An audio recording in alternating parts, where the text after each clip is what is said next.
Hi, I'm David Busch, and welcome back to Busch History.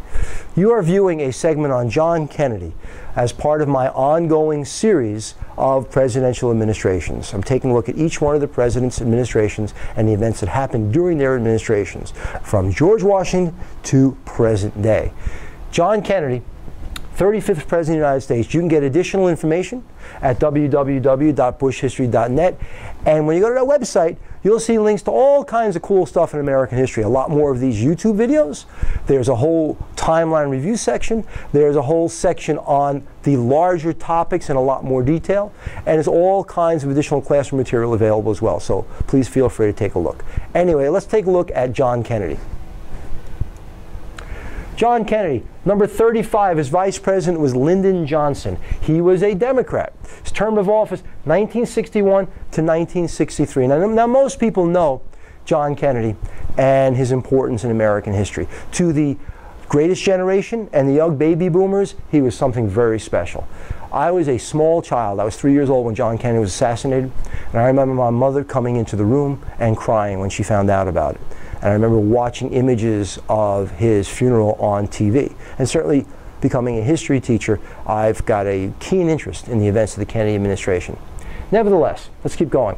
Who came before him and after him, and what were their political parties? Dwight Eisenhower preceded John Kennedy. So John Kennedy was a big change in Dwight Eisenhower. Dwight Eisenhower was kind of grandfatherly or older uncle, and John Kennedy was your younger uncle, your older brother.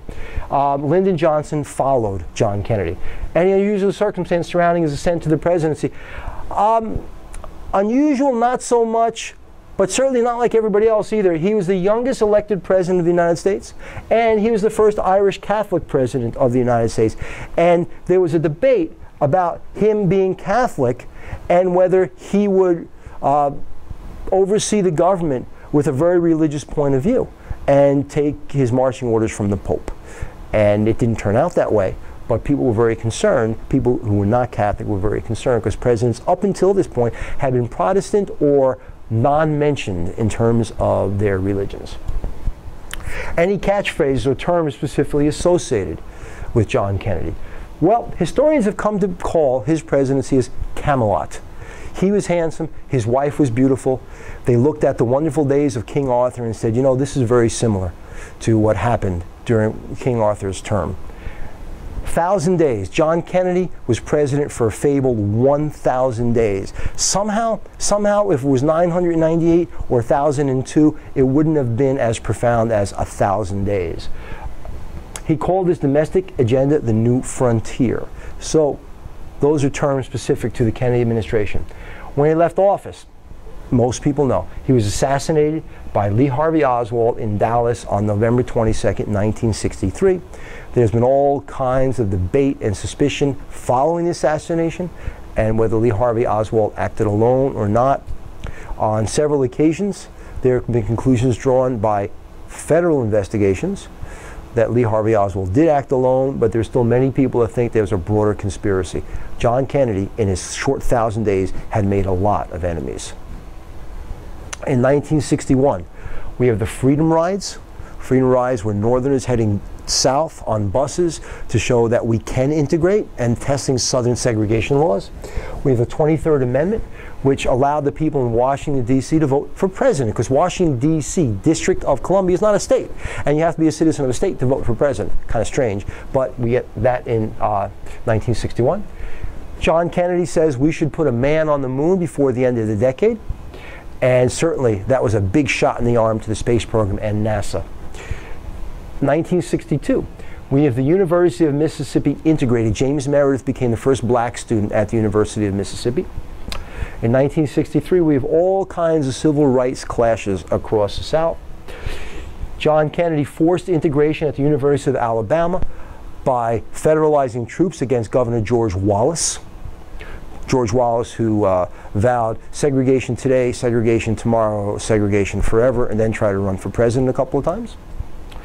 We have the March on Washington in August of 1963 with the I Have a Dream speech by Martin Luther King, which has become so famous. We have the book, The Feminine Mystique, by Betty Friedan. in which she talks about women's roles and where she wishes for more, that women had been pigeonholed into certain roles in society, and it was really became the anthem for the women's movement. And we have the Equal Pay Act in 1963.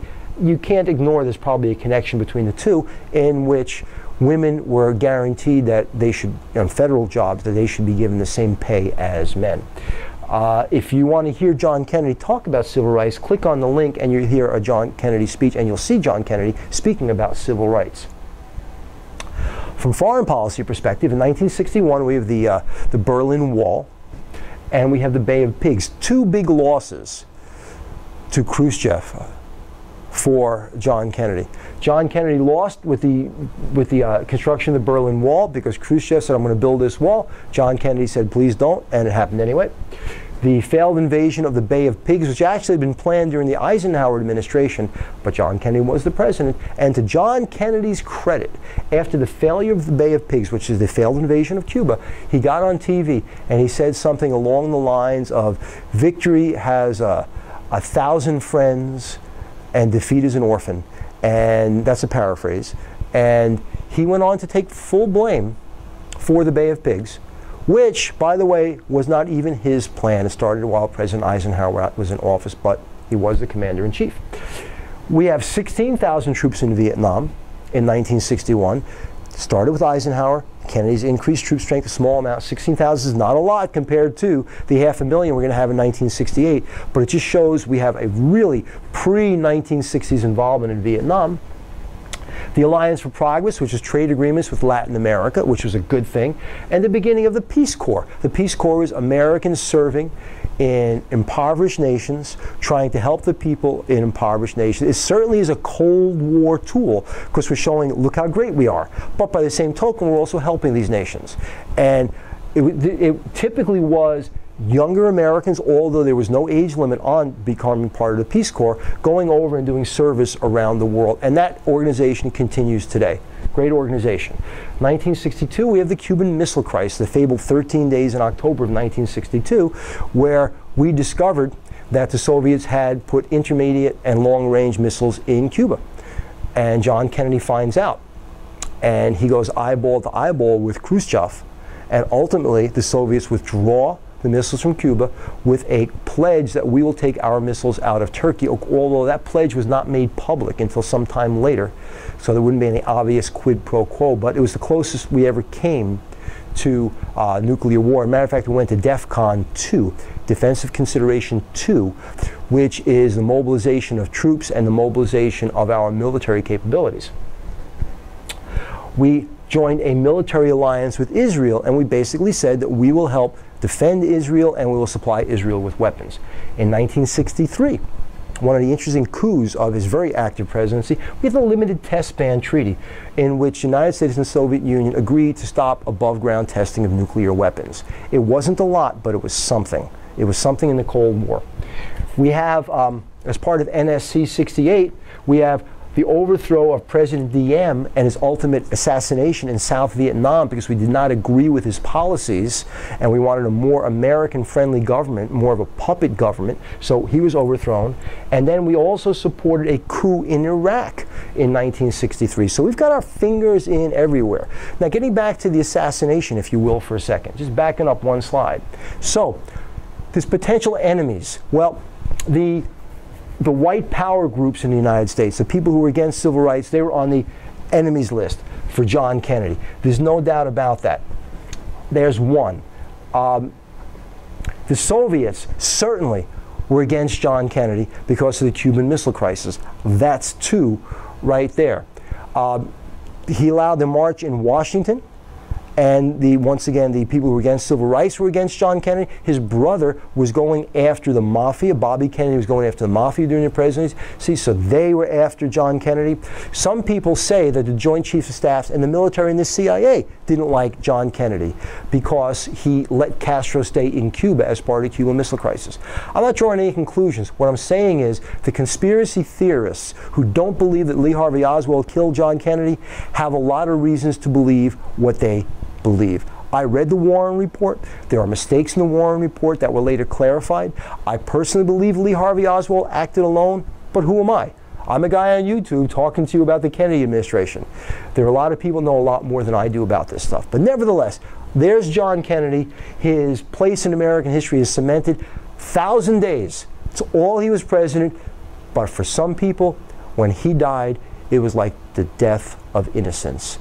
And if you think about what happened after the Kennedy assassination, Vietnam escalated. We have the Nixon and Watergate. We have the Nixon resignation. We have all the stuff that happens in Iran. So it didn't go so well following that. So a lot of people look at Kennedy's death as being a very interesting, pivotal place in American history. Nevertheless, for Busch History, I'm David Busch, and this has been a presentation on John Kennedy, and we'll see you again. Have a good day.